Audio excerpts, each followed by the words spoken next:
Tapos, ayun, nag-workout ako. Sinimula ako mag-workout. Nakakatulong yan kasi happy hormones yun. Kung wala naman kayong pan-gym, or hindi naman kayo, alam niyo yan, mahilig mag-gym, kahit sa simple paglalakad lang, nakakatulong yun. Lakarin nyo, simula ano. Ayun, EDSA, lakarin. Tsaka, hindi nga, totoo. Kung kaya naman lakarin, guys, yung mga pupuntahan nyo, lakarin. Nakakatulong yun sa mental health natin. Except sa usok, sa pollution. So, ayun.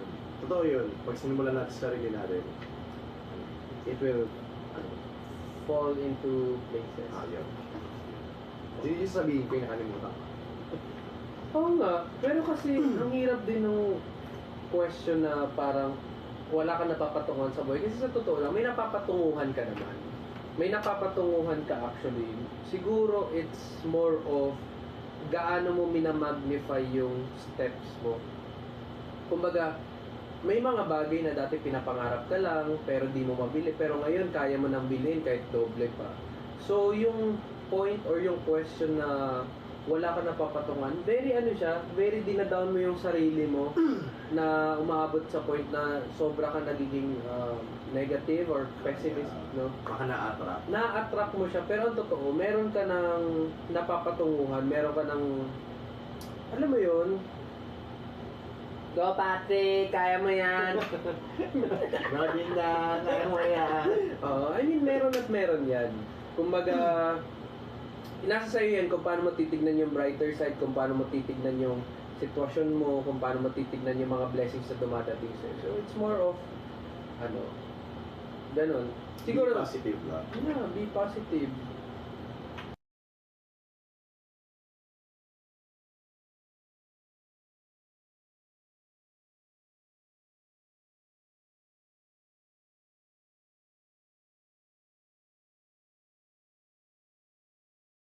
Yung PTM. Sorry. Malaking ano rin kasi, nabasa ko sa comment, malaking factor din yung mga taong nakapaligid sa iyo. Oo. Pero alam nyo, kahit sa tingin nyo na paghuhulihan kayo, tapos grabe yung mga nakapaligid sa inyo, take advice from them. Kumbaga, tanongin nyo sila, paano sila naging ganito, paano sila naging ganyan, so you can adapt, so you can learn, so you can be like them. Parang, iwasan natin mainggit. Kasi may kanya-kanya tayong spotlight, may kanya-kanya tayong time, di ba? Minsan yung iba, 50s, 60s, doon pa nagiging talagang successful. Doon pa nabibigyan ng break. Hindi naman huli ang lahat hanggat humihinga pa tayo. Minsan yung iba na napapaswerte lang kasi maaga silang bigyan ng time di ba? Paano nyo, pag kayo, di ba? Perfect timing talaga yung maging blessing sa inyo. Successful. Trust the process. Wala namang napupunta sa isang success sa buhay ng minamadali or ng madalian. May nababasa kami. Dapat yun sa proseso na yun. Marami tayo natututunan at nasa-challenge tayo bilang tao. May question. How does it feel living together? OA. Paka-OA mo. Happy. Happy. Wala akong ibang na-feel. Hindi ako nakakaramdam ng pressure. Ewan ko, pagkasama kita, tapos na sa isang bubong. Bubong ba ito? Piso. Isa mo yan? Piso ba? Oo. Wala. Ay, hindi ko ma-explain. Basta masaya ako. Happy ba kayo? Happy ba kayo? Happy kayo. How does it feel for me? Well, first things first, there's really privacy na nagli-lead sa atin to be happier. And second thing siguro, tama ka, hindi nakakaramdam ng sobrang bigat for now dahil nga we manage pa kung paano yung mga expenses. At the same time, nagtutulungan naman tayo together. Kung siya magluluto, ako maghuhugas. Kung maghuhugas naman siya, maglilinis ako CR. Kung maglilinis ako ng lamesa, maglilinis siya ng higaan. Kumbaga, it's a give and take namin, chores dito. So, enjoy naman. Sige, enjoy naman ako talaga. Super. Mm. O, commercial lang. Pet friendly ba daw sa Tiger Wings? Yes. Yes. Oo, To answer your question po, yes. Yes, kasi may aso ako, dinadala ko sa Tiger Wings. Pero syempre, pero syempre, pero syempre,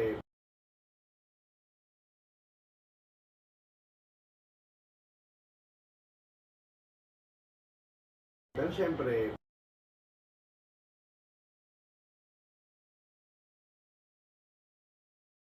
Ang dami nating questions in life. Pwede naman ako. Dito yun. May somehow may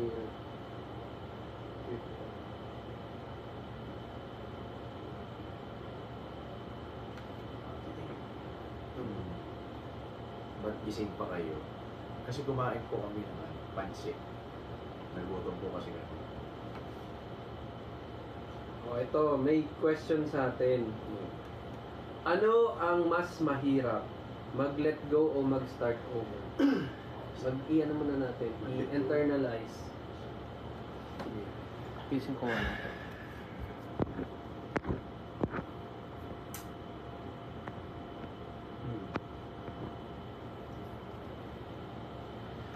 Is it to let go or to start over? Anong mas mahirap?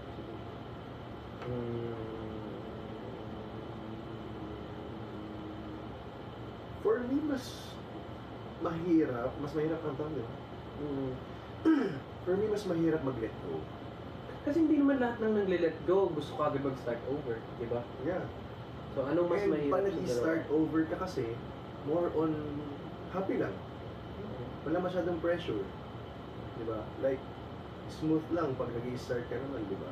Enjoy mo lang. Ganyan. So, yeah. Mas mahirap mag-let go. Kasi, nakapag-invest ka na ng too much sa love and time.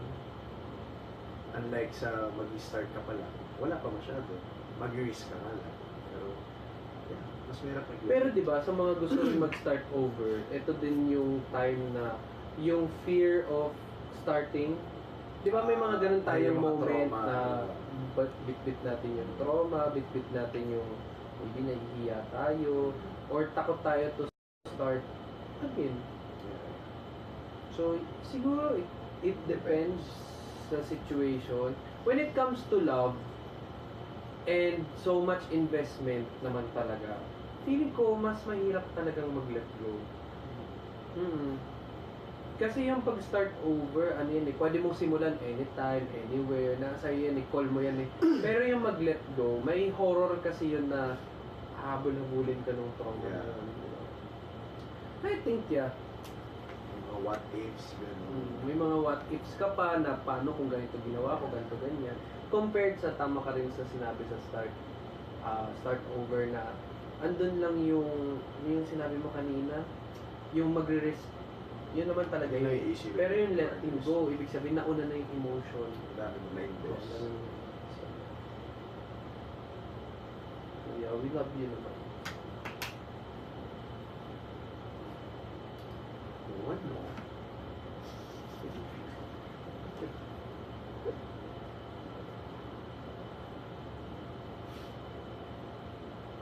Okay, ano. Ano? What's your advice to people who are in ano yun? So fast. Oo nga eh. Hindi na masyado mabasa guys. Ang bilis.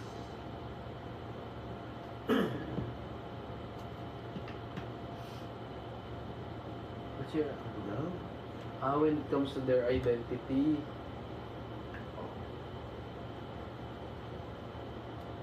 Ano ba? ewan ko, baka advice? Advice? Paulit ang question, please. Ang bilis yun ako mga dyan.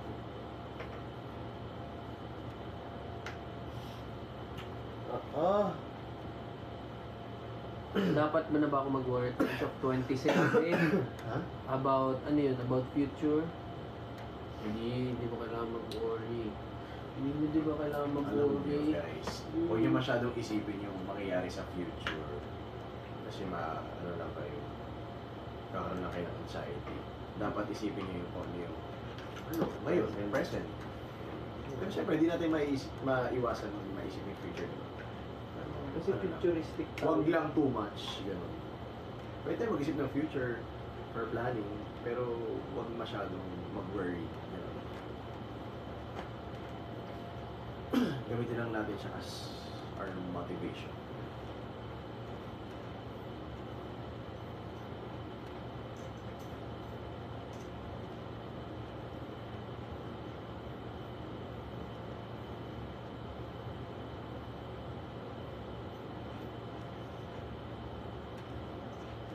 Bukas pa ba yung tindahan? Dito. Aling Lena.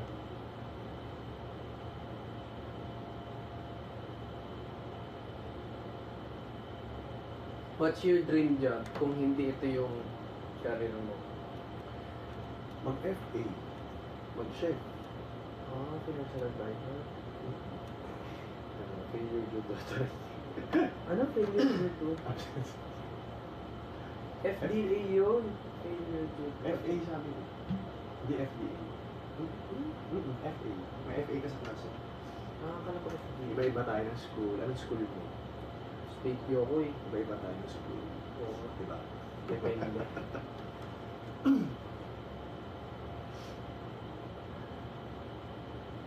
Yan, anong mga nangyayari dyan? Anong mga gusto niyo dyan? Asan na daw 12? Anong masasabi? Guys, Tiger Wings, bukas pa. Hanggang alas 3 yun.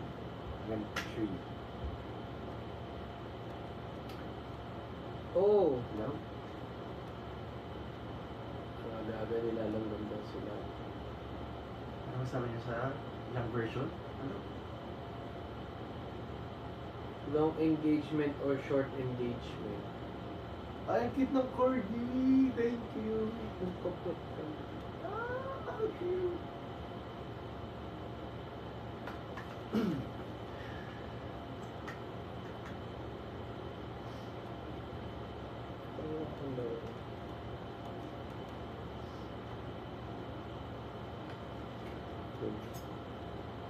Ano nang ano? Dapat may tanong. Hindi ko nga mabasa. Ang bilis eh.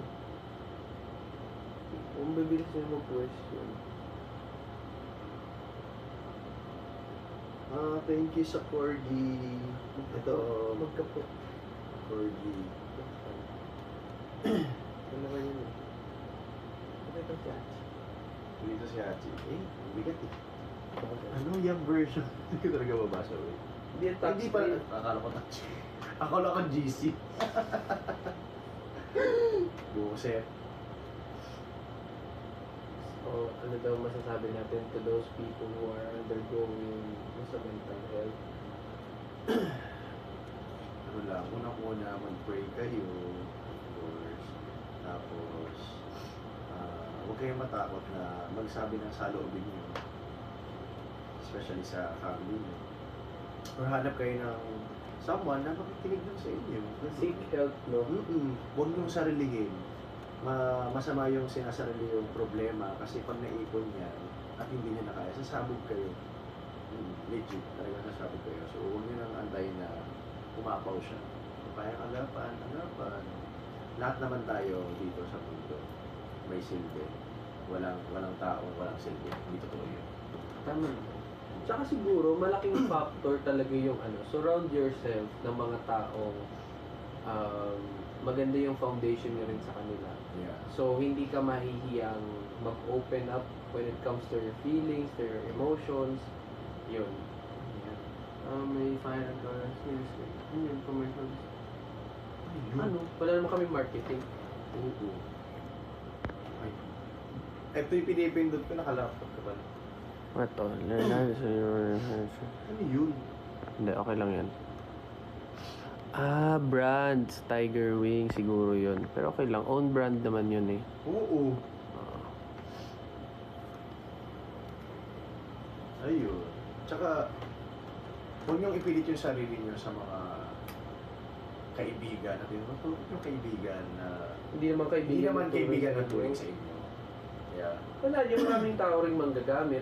That's why mahalaga na surround yourself with people na maganda yung foundation nyo sa kanila. Kasi, yun nga, mas makikilala mo naman sila at mas kilala ka nila. Hindi na kailangan pagsisigan yung sarili. Hindi lahat ng kaibigan ng tulong niya. Kaya ganun din pamalasip. Okay. Lalo. Saan daw yung link nung ano? Ay. Padyak. Dyan lang po sa Yellow Basket. Charot. How do you comfort a friend? Depende. Pag, Oo, kunyari, depende. oo, kung may problema, syempre, listen muna. Of course. Ganun. Iwasan niyo yung mini. Oo. Kayaan niyo muna magsabi ng saloobin, pakinggan niyo. Tapos pag bigyan ng advice, go. Bigyan mo siya ng advice. Ganun. Tapos huwag niyong i-judge agad yung taong may dinaramdam or nag-i-struggle. May mabigat na problema. Huwag. Kasi hindi yun makakatulong. Ang kailangan lang nila, shoulder, tsaka tenga. Ayun. So, bigay na. Sorry. Yun lang yung sa kailangan nila. Yeah. Sometimes people, when it comes to comfort, they just need hug. They don't need words. Yeah. They just need hug. They just need an outlet through you or through other person. So dapat, di ba, hindi porket kailangan niya ng comfort, tataktakan mo na kagad ng mga words. Kasi may mga tao na rinding-rindi na sila sa mga ganong moments, pero ang gusto lang pala nila is really physical touch na hawakan mo lang yung kamay nila, lend and care, sabihin mo sa kanila na you will always be one call away. Yes. Ito may question. How do we, paano daw natin na may maintain or yung advice natin to always keep our feet on the ground?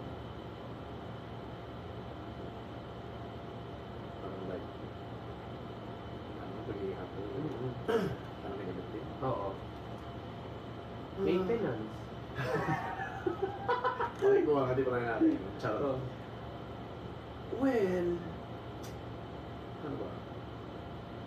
Kasi never na, sa lahat ng mga naranasan namin sa buhay, ako personally, hindi ko siya nilalagay sa ulo ko.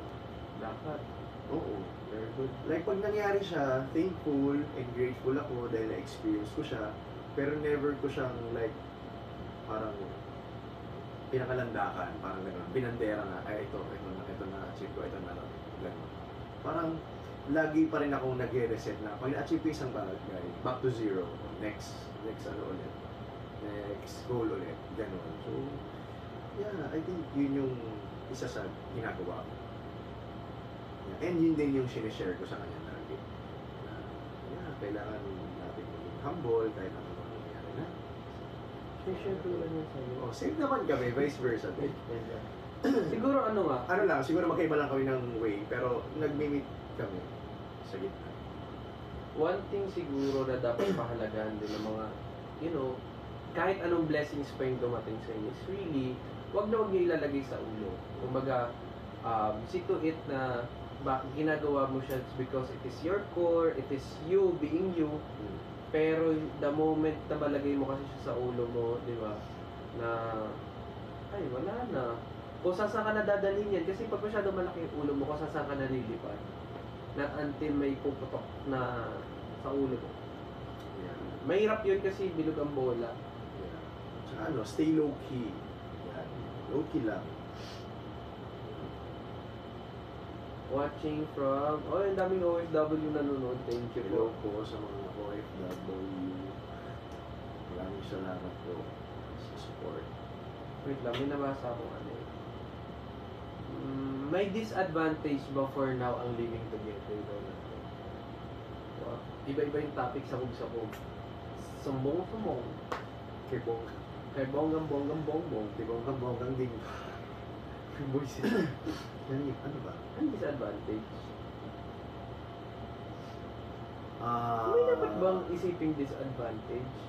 Eh di ba, two people decided to live together because they see it as an advantage for them to know Parang each lahat other. naman. Well, tatanong nila ako ng disadvantage. Baka pros and cons parang na ganun. naman talaga. Sige nga, anong cons na nangyayari sa atin? If you were to answer pa. Mas maraming time.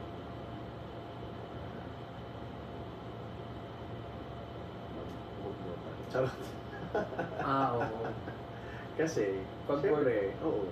Pag bored kayo na lang pagbuisitan. Saka syempre magkasama kayo, so iniisip magkasama naman kami. Hindi okay din. Yun. Ganun okay. Ganun lang, pero kaming dalawa lang yun. Ha? Wala akong tatlo tayo. Ikaw lang yun. Buisit ka. Oo, yun lang naman. Yeah. Parang normal naman yun. And siguro normal siya nung nangyayari. Hindi siya dapat gawing big deal. Ay, putik big deal. So mag-iingat daw tayo palagi. Tama na. O malaman-laman yung mga sinasabi namin. Malaman! That's for the people naman. Actually, matagal na namin kasing matagal ko ng plan bumalik ng paggagawa ng contents talaga. Kasi magkaiba kami ni Patrick ng paggagawa ng contents. And matagal ko na rin siyang parang pinit sa kanya or niyaya na gumawa ng yung parang podcast together. Kasi iba rin siya mag-isip.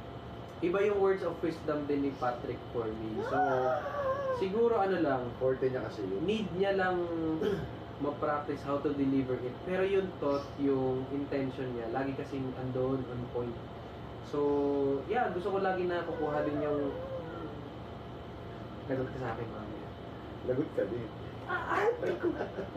Hindi, pero yun, gusto ko yung mindset niya sa ganun. Kaya nga sabi, sinabi sa'yo ni mami kanina sa ospital? Ano sinabi niyo? Yung pag daw, tumalawas yung pagkabata. Oo. Nababalance. Natitimpla. Oo. Nakukontent. Oo, kasi sabi ni mami sa kanya, tama lang daw na puti si Patrick daw yung pinili ko. Uy! Ganyan. Uy! Kasi daw, Wala ka naman choice eh. kasi nga daw, parang nababalanse niya. Hi Jomi Ann, hi Nam, hello. Hello. Sa UAE. Ayun, parang nababalance niya daw. So kami, parang yun nga, going back sa paggagawa ng content, feeling ko nababalance din how I see things or paano yung perspective ko, ganyan, kung nandyan din siya. Kasi hindi ako, ma-prank na, mabilis ako mahuli sa mga ganyan. Tsaka mabilis din ako makahuli pag pinaprank ako eh. So feeling ko hindi uubra sa akin yung content niya or yung prank. Hindi ko pa nga ginagawa sa iyo eh. Hindi talaga. Hindi ko pa kasi ginagawa. Kasi, Wala. pikon ka. Pag ginawa ko wala na, hindi na ako papansin. Hindi na ako papansin. Hindi talaga ako fan ng prank na pinaglalaroan yung emosyon. Oo eh, ang lalim naman eh. Yung mga lang naman. What are your thoughts about the absence makes the heart grow fonder? Ang daw. Tama ba yung English ko? Absence makes the heart grow fonder. Kumbaga, mas napagtitibay yung Yes. relasyon nyo kapag, from time to time, there's maybe a distance or Parang may time. setting. May ganun. Ano masasabi? Oo. Okay naman. Actually, healthy din yun. Ganun. Hmm. Especially kung starting kayo. Ganun. Building kayo ng foundation. Malaking bagay yun para tumibay yung foundation ng relasyon. Kasi ganun din naman kami before. Hmm. Oo, hindi rin naman kami nakikita everyday. Meron kaming me time. Diba? Kunyari, pag hindi kami magkasama, hindi kami yung tipong masang ka na, ganto-ganto.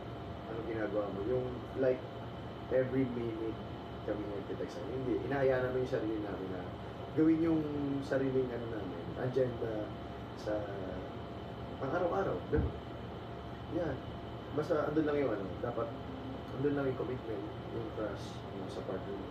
And kung may time na makipag-communicate, go for it. Pero importante pa rin yung me time natin. Kasi, diba, may sarili pa rin tayong buhay. Mm. Pinanganak naman tayo individual, diba? Hindi naman tayo pinanganak ng By group. partner. By group. Oo.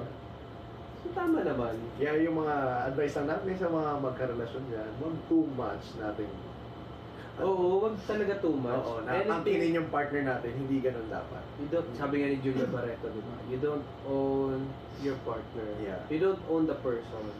You are partners because kung partner kayo, dalawa kayong nandyan, hindi mo dapat kinokontrol. Tama naman yun. Pero may exemption sa amin. Ha? Charot! Nabakura na naman Charot tayo. lang. Ito naman. Gusto niya yan, gusto niya yung ginagawa ko, gusto niya yan. Kinikilig yan. Hindi ba? Tingin mo sa akin. Ganon-ganon lang. Ano daw kung babato mo sa point na nakakapagsalita ng masasakit sa isa't isa. Kami? Hindi. Oh, I'll share first. Ano kasi yan, parang nung na-establish na, kumbaga, kung sinabi ko sa kanya na non-negotiable ko talaga yung ganyan. Tsaka yung, parehas naman kami nag-agree yung physical, diba? Ako, personally, ayoko yung may magsasalita ng hindi maganda sa isa't isa kasi may mga salita tayo na kapag masyadong mataas yung emosyon natin, nabibitaw natin tapos di na natin yun basta-basta mababawi. And once mabawi natin, baka mag-iwan siya ng lamat doon sa other person. Or at the same time naman, kung nabanggit mo yun in a very harsh way nang hindi mo na ipapaliwanag din doon sa other person or maybe sa partner mo, tatatak yun sa kanya na pwedeng, kaya ako ganito kasi nasabihan ako dati ng partner ko. Malungkot yun kasi people grow up, nagbabago tayo, di ba? May mga mistakes tayong nagagawa ngayon na pwedeng hindi na natin magawa bukas. So, yun talaga na negotiable ko, yung mga pagsalita ng hindi maganda, kahit nga magmurahan, di ba? Wag talaga. And then yung physical, dapat, siyempre, ba't mo naman physicalin yung partner mo? Partner mo nga yan eh. Hindi mo naman yan pinili para maging boxing partner din. So, wag. Balik yun. Nasa ano, madaling magpatawad, pero hindi madaling makalimot. Yo, Patrick! Kaya mo yan! Go ding dong! Kaya mo yan! Counting mind games. But yeah. TPM and ano yun, sorry, akin yun HBM is always the key. Yung card. Oh. For me, yun yung sinusunod ko na shinare ko sa madlang people, sa taong bayan, and to the housemates inside PBB house. Kasi you will never know how it feels hanggat wala kayo sa sitwasyon. Eto, I'm not particular sa mga housemates na nasa loob. Even kayo, hindi nyo naman malalaman basta-basta din yung pakiramdam ng taong kausap nyo hanggat hindi kayo napupunta sa sitwasyon niya. Yeah. So, yung H, which stands for heart, yung B stands for brain, and yung mouth, M muna.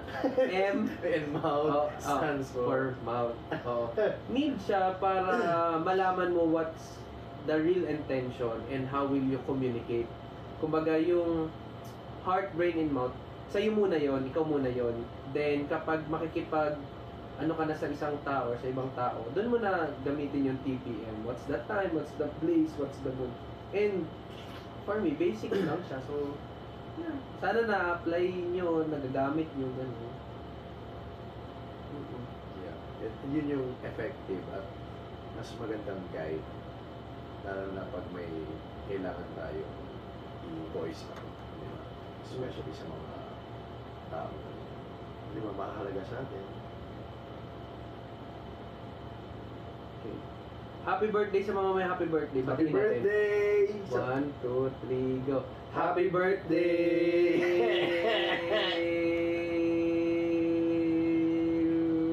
Happy birthday sa lahat na may birthday. Happy birthday!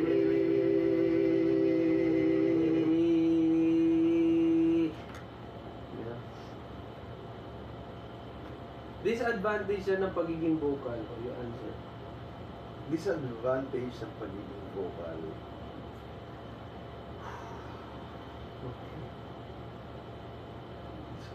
ba? Disadvantage ng pagiging vocal. Maybe, Maybe yung... baka yung ibang tao mag-misinterpret kung ano yung sinasabi mo. Diba? Kahit naman good yung intention mo.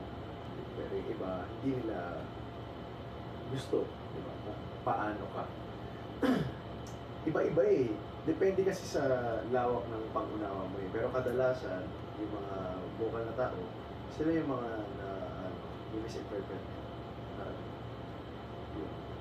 And you are very prone to judgment. Kasi the more you are vocal, the more you are open, the more you let other people or persons to judge you without even knowing you. So, yeah, tama din si Patrick na you are prone also to misinterpretation and misinterpretation.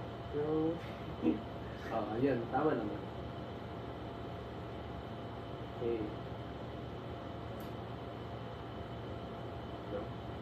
Gawa daw tayo ng podcast. Very soon. Sundot. Never. Yeah, plan. And sabi ko nga, di ba, gusto ko yung how Patrick thinks.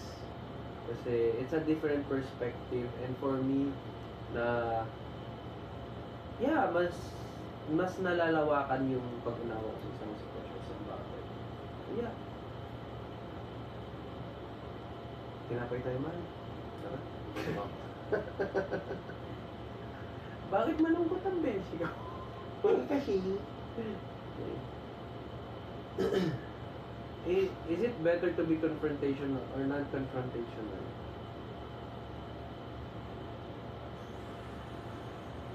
mas okay yung pagiging confrontational. Kasi at least, na sasabi mo na yung gusto mong sabihin direct sa tao. Unlike pag hindi ka confrontational kasi, baka sa iba mo pa masabi at lumaki pa yung problema. Di ba? Magpatong-patong pa, Tama. madagdagan pa yung story na sinasabi mo sa ibang tao. Di ba? Mas maganda na yung confrontational ka. Pero, na naging confrontational ka, yun nga, gawin natin yung sinasabi lagi ni Lee na yung TPM. Yan, bago natin i-confront yun. Oh, Okay lang. nagulat ako dun. Akala ko may speaker na. So, yun. Di ba? Kasi pag hindi ka confrontational, sa'yo mo pa masasabihin sa mga close friends mo lang, sinichismis mo na yung taong And I guess being confrontational lessens or minimizes yung mga pwedeng ma-involve or mag-make stories about you. Kasi kapag diniretso mo yung tao, nanggaling sa'yo directly yung gusto mong sabihin. And direct mo din makikita or malalaman yung kung paano niya tinanggap yon, ano yung itsura niya, paano yung gesture niya, paano yung body language niya. So, it's a direct communication between you two. Parang, di ba, yung remember nung sabi ni Jazz, Oo. di ba? Yeah. It's really, kapag sasariwain nyo or titignan nyo maigi yung sitwasyon, marami kayong matututunan when adult ones or yung mga adults nagkaroon ng kumbaga nagpaka-adult din Yeah. kesa yung mag-involve ka or kumbaga pa-join ka pa ng ibang tao na gusto mo lang ma-involve for nothing. Yung sa amin ni Justin, parang naging direct ako sa kanya talaga doon. And naging direct din siya sa akin, di ba?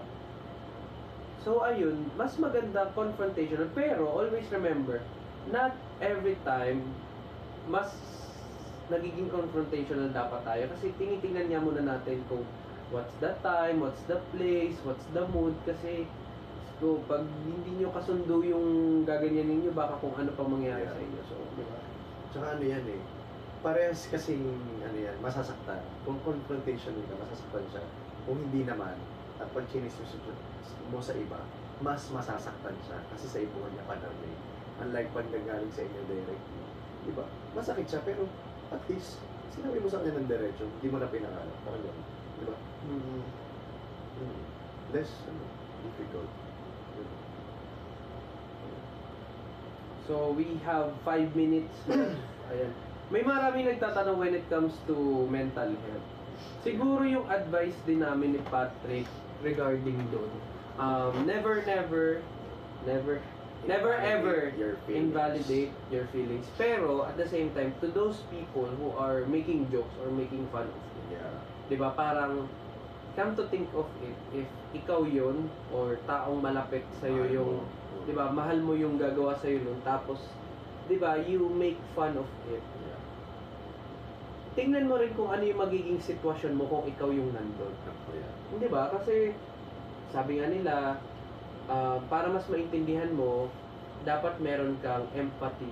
Kumbaga, intindihin mo kung ikaw kayo nasa sitwasyon, how does it feel? Or how would you feel about it?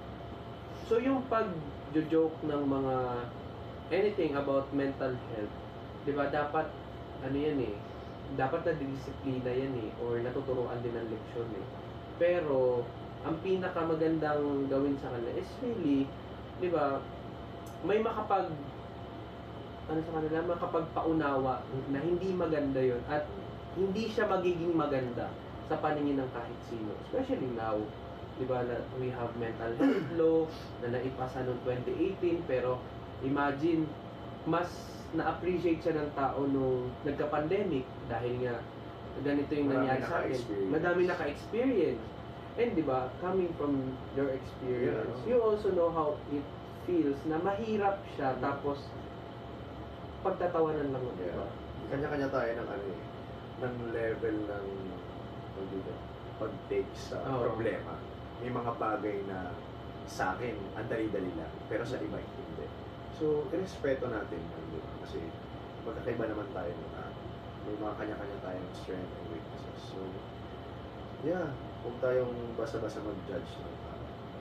And at the same time, siguro yung pagiging insensitive natin, dapat may mga times naman talaga nagiging, tao lang din tayo nagkakamali. We can always forgive about that. Pero yung sunod-sunod yung pagiging insensitive natin, sana magkaroon tayo ng self-awareness. Yung, wait lang, kausapin ko nga ng saglit yung sarili ko. Napapasobra ata ako. Something like that. Learn to reflect. Ganyan. Ayun. Kasi nakikita ko more of sa mental health yung question. Siguro maraming namumroblema kapag mga ganitong oras. And syempre, ayan, before we end, of course, maraming salamat sa mga nanonood. Yeah, thank you so much. Sa mga Dongpat Warriors, wow! Mga From ka-starfish, mga ka-starfish, sa mga OFW na sumusuporta sa amin, na part ng Dongpat din, mga ka-starfish din. The Dongpat community is growing bigger and bigger every Thank single you. day. Thank you po. Thank you, na-appreciate namin lahat ng mga ginagawa nyo sa amin, especially yung mga pag-edit nyo ng videos, pictures, Mhm. messages, na-appreciate Sabi mo nga tinanggalan kanila na trabaho. Charot. Kasi mahilig ako mag-edit ng videos. pero because of you guys, Yeah. di ba? Well, at least, nakakita ko ng mga videos na gano'n na, Na iba rin sila kung Oo. paano magpakilig. yeah. Kasi ako kahit, ako mismo kinikilig sa mga videos na ginagawa.